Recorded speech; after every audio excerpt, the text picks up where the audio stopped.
فرمایا کہ فلا اقسم بمواقع النجوم، ستارے کے ڈوبنے کی جگہوں کی قسم، میں ان جگہوں کی قسم اٹھاتا ہوں جہاں ستارے ڈوب جاتے ہیں۔ مفہوم بالکل واضح ہے۔ یہاں پر مفسرین کے دو قول موجود ہیں۔ ایک تو کہا کہ ستاروں کے ڈوبنے کی جگہوں سے مراد مشارق اور مغارب ہیں، اور بعض نے کہا کہ نہیں، چونکہ ستارے صرف مغرب میں ڈوبتے ہیں تو اس سے مراد مغرب کی جگہ کی قسم اٹھائی گئی۔ لیکن ایک قول جو مزید مفہوم کو قریب تر کر دیتا ہے، اور وہ یہ کہ کہا کہ جس طرح کتاب رحمت قرآن مجید میں فرمایا گیا وَإِذَا النُّجُومُ انْكَدَرَتْ، کہ جس وقت ستارے بکھر جائیں گے، تو یہ وہ قیامت کا منظر جب ستارے بکھر جائیں گے، سورج لپیٹ لیا جائے گا، اس منظر میں جب ستارے بکھر کر ٹوٹ کر جہاں گریں گے، اس سے مراد وہ جگہ ہے، چونکہ وہ ایک عظیم دن ہے، اور اس میں جب ستارے ٹوٹ کر گریں گے رب کے حکم سے، تو وہ جگہیں بھی عظیم ہیں جہاں پر جو ہے وہ ستارے ٹوٹ کر گریں۔ کہا ان جگہوں کی قسم اٹھائی گئی، اور آگے کیا کہا وَإِنَّهُ لَقَسَمٌ لَوْ تَعْلَمُونَ عَظِيمٌ، اگر تم جانو تو یہ بہت بڑی قسم ہے۔ پہلے کہا کہ ستاروں کے گرنے کی جگہوں کی قسم، اور آگے اس قسم کو مزید بڑا بیان کرنے کے لیے خود کہہ دیا اگر تم اس بات کو جان لو، قبول کر لو، تو یہ بہت بڑی قسم ہے جو رب نے اٹھا لی۔ ایک قسم اٹھائی اور پھر کہا یہ قسم بہت بڑی قسم ہے، اور آگے کیا کہا انہ لقرآن کریم، کہ بے شک یہ قرآن بڑی عزتوں والا ہے۔ قسم اٹھا کر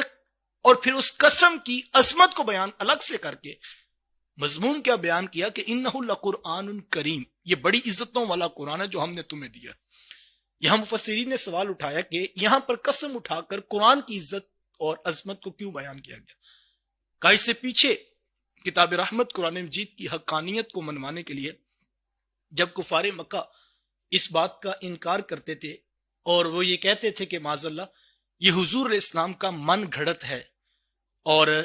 جو ہے وہ یہ ایک جادوگر کا کلام ہے، یہ ایک کاہن کی باتیں ہیں، کوئی کہتا تھا اساطیر الاولین، یہ پہلے گزرے لوگوں کی صرف کہانیاں ہیں جو بیان کر دی ہیں، تو یہ طرح طرح کی باتیں کرتے تھے۔ تو لیکن سورۃ البقرہ کے اندر لہجہ اور تھا ان کے اعتراضات پر، وہ یہ کہتے تھے اسی طرح ہماری طرح انہوں نے شعر گوئی کی ہے یا کہانی قصہ گڑا ہے۔ تو اس وقت کہا گیا وَإِن كُنتُمْ فِي رَيْبٍ مِّمَّا نَزَّلْنَا عَلَىٰ عَبْدِنَا فَأْتُوا بِسُورَةٍ مِّن مِّثْلِهِ، کہا وہ ذکر جو ہم نے اپنے عبد خاص کے سینہ نور پہ نازل کیا ہے، اگر اس میں کوئی شک نام کی چیز دیکھتے ہو تو تم بھی اس جیسی ایک صورت ہی لے کر آ جاؤ، یعنی اگر تم یہ سمجھتے ہو یہ ان کا من گھڑت ہے تو تم بھی کر کے دکھا دو۔ لیکن وہ نہیں کر سکے، کبھی کہا 10 صورتیں لے آؤ، کبھی کہا ایک صورت ہی لے کر آ جاؤ، لیکن یہاں پر قسم کیوں اٹھائی؟ تو مفسرین فرماتے ہیں کہ پہلے اللہ تعالیٰ نے دلائل کے ساتھ ان کو میدان میں کھڑا کیا اور کہا اس کے مقابلے کا لے کر آؤ، لیکن جب وہ نہیں لا سکے تو آخری اعلان یہ کیا کہ میں خود رب ہو کر قسم اٹھاتا ہوں اور ان ٹوٹنے والے ستاروں کی جگہ کی قسم اٹھاتا ہوں، اور اگر تم اس بات کو جان لو تو یہ بہت بڑی قسم ہے جو رب نے تمہارے لیے اٹھا دی کہ تمہیں قرآن کی حقانیت پر یقین آ جائے۔ تو سنو اتنی بڑی قسم اٹھانے کے بعد رب کیا فرماتا ہے انہ لقرآن کریم، یہ بڑی عزتوں والا قرآن ہے جو ہم نے تمہیں عطا کیا ہے، فی کتاب مکنون، یہ کتاب کے اندر محفوظ ہے، لوح محفوظ میں کتاب رحمت قرآن مجید پوری طرح محفوظ کر دی گئی۔